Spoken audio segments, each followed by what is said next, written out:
ಆಗ ಅದಕ್ಕೆ ಅದರ ಹಿಂದ್ಗಡೆ ಯಾರೋ ತುಂಬಾ ಜೋರಾಗಿ ಕಿರ್ಚೋ ಶಬ್ದ ಕೇಳಿಸುತ್ತೆ. Cheap cheap cheap. ಅದು ಹಿಂದ್ಗಡೆ ತಿರುಗಿ ನೋಡುತ್ತೆ. ಅರೆ, ಈ ಹದ್ದು ನನ್ನ ಹಿಂದ್ಗಡೆನೆ ಬರ್ತಿದೆ ಅಲ್ವಾ? ಎಷ್ಟು ಸಾಕಾಗಿದೆ ಈ ಪಕ್ಷಿ. ನಾನು ನಿನ್ನ ತಿಂದೆ ಬಿಡೋದೇ ಇಲ್ಲ. ಅರೆ ಬಾಪ್ರೆ! ಅದು ತುಂಬಾ ಬೇಗ ಹಾರೋದಕ್ಕೆ ಶುರು ಮಾಡತ್ತೆ. ತುಂಬಾನೇ ತಾಕತ್ತಿಂದ ಹಾರಕ್ ಶುರು ಮಾಡತ್ತೆ. ಆದ್ರೆ ಹದ್ದು ಅದಕ್ಕಿಂತ 10 ಪಟ್ಟು ವೇಗವಾಗಿತ್ತು. ಹದ್ದು ವೇಗವಾಗಿ ಹೋಗಿ ಆ ಪಕ್ಷಿನ ಕಾಲಲ್ಲಿ ಹಿಡ್ಕೊಂಡ್ಬಿಡುತ್ತೆ.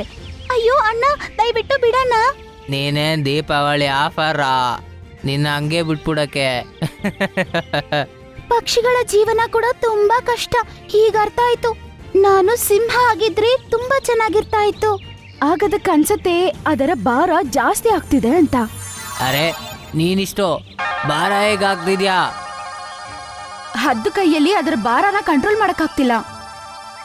ಮತ್ತೆ ಹದ್ದು ಪಕ್ಷಿನ ಬಿಟ್ಬಿಡುತ್ತೆ. ಆದ್ರೆ ಆಗ ಅದರ ರೆಕ್ಕೆಗಳು ಮಾಯ ಆಗಿರುತ್ತೆ. ಅರೆ, ನನ್ನ ರೆಕ್ಕೆಗಳೆಲ್ಲಪ್ಪ! ಅಯ್ಯೋ, ಕೆಳಗಡೆ ಬಿದ್ದು ಸತ್ತೋಗ್ತೀನಿ ಅನ್ಸುತ್ತೆ.